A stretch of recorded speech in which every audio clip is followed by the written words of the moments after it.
Баршаңызға сәлем, менің есімім Гүлбану. Мен сіздерге бүгін осындай оңай салаттың рецептімен бөліскім келіп тұр. Осындай әдемі болып шығады, өте дәмді, тойымды, тамақтың орнына да кете беретін сондай тойымды салаттың рецептімен бөлісемін. Кез келген тойдың сәнін келтіретін салат деп айта аламын.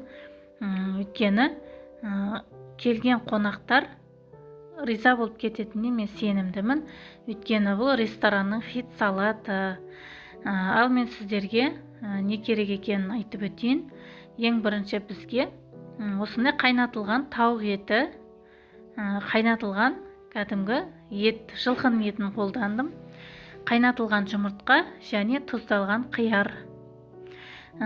Бұлардың барлығын соломка етіп тураймыз, ұзынша етіп турап аламыз барлығын. Барлығын ұзынша етіп турап аласыздар. Өте оңай рецепт. Жасап көрсеңіздер болады. Кез келген тойдың сәнін, тойдың дастарханының сәнін келтіретін салат деп айта аламын. Өйткені бұл ресторанның хит салаты болған кезінде осылай ұзынша етіп турап аласыздар.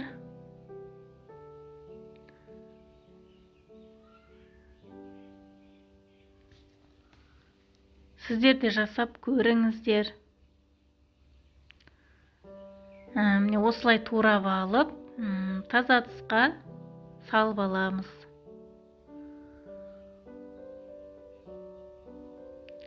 Енді окорочканың етін турап аламыз. Кез келген төс еті болса да, сан еті болса да болады. Менде сан еті. Осылай ұзынша етіп турап аласыздар барлығын.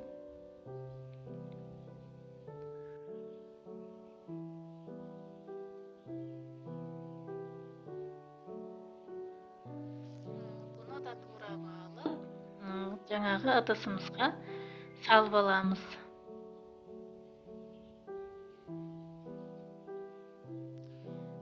Енді жұмыртқаларды тураймыз. Жұмыртқаның сарысын бөлек алып аламыз. Өйткені бұл сарысын біз ең соңында бетіне сәндеу үшін теркадан өткіземіз. Жұмыртқаны да осылай ұзынша етіп турап аласыздар. Енді егер тойдың дастарханына қоятын болсаңыздар, осы мөлшерді қоссаңыздар болады. Мысалы 10 жұмыртқа осылай көбейтіп қоссаңыздар болады. Енді тұздалған қиярды тураймыз. Осылай екі басын алып тастаймыз. Бұны да ұзынша етіп турап аламыз.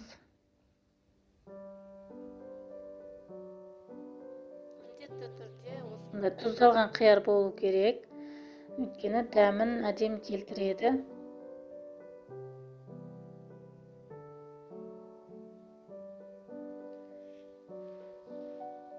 Бұл қиярымызды да осылай ұзынша етіп барлығын турап аламыз.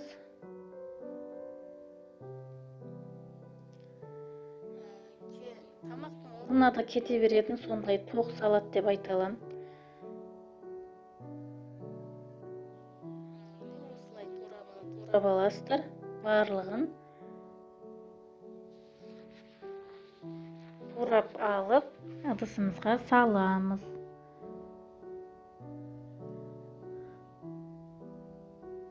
Енді бұның үстіне өз қалауларыңызша майонезді көп қосам десеңіздер, көбірек қосасыздар. Болмаса, аз ұнатсаңыздар, азырақ қосып жасай бересіздер.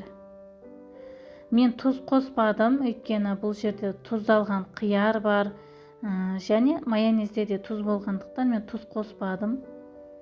Тұзсыз-ақ, өйткені салаттың тұзы бар.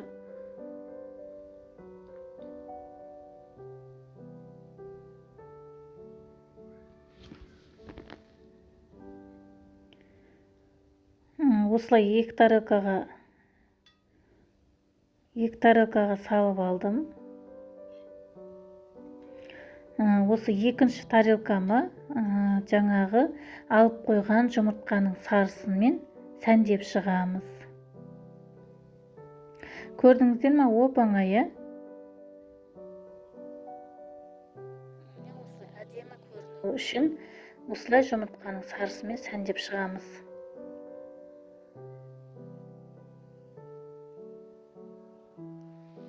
Қараңыздар, қандай әдемі болып шықты, иә? Кәдімгідей аппетитный болып шықты. Сіздер де жасап жеп көрсеңіздер болады. Кез келген тойдың дастарханның сәні. Өте дәмі де өте керемет болып шықты.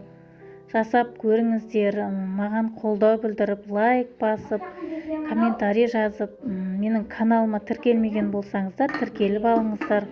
Алдағы уақытта жаңа рецепттермен бөлісемін. Көптеген рецепттердің құпияларымен бөлісетін боламын. Өзім тапсырысқа жасап жүрген рецепттермен бөлісемін.